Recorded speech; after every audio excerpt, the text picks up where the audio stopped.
केंद्रीय मंत्री नामदार नारायण राणे यांचे गोवा महाराष्ट्र सीमेवर बांदा कट्टा कॉर्नर येथे महायुती कार्यकर्त्यांकडून जल्लोषी स्वागत करण्यात आलं।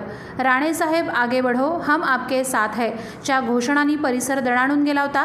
यावेळी सौ नीलमताई राणे, कणकवली नगराध्यक्ष समीर नलावडे, भाजपा जिल्हा सरचिटणीस संजू परब, डॉक्टर मिलिंद कुलकर्णी, माजी नगराध्यक्ष मेघा गांगण, युवा नेते प्रथमेश तेली, बांदा सरपंच प्रियांका नाईक, उपसरपंच बाळू सावंत, भाजपा युवा मोर्चा सरचिटणीस जावेद खतीब, शहर अध्यक्ष बाबा काणेकर, माजी सभापती अंकुश जाधव, दीपक सावंत, मधुकर देसाई, प्रवीण देसाई, गुरुनाथ सावंत, ज्ञानेश्वर सावंत, जयेश सावंत, अभिलाष देसाई, सागर सावंत, मकरंद तोरसकर, हुसेन मकानदार, साई धारगळकर, साहिल कल्याणकर, उमेश पेडणेकर, अशोक सावंत, आत्माराम गावडे, दिलीप बांदेकर आदींसह भाजपा शिवसेना कार्यकर्ते उपस्थित होते।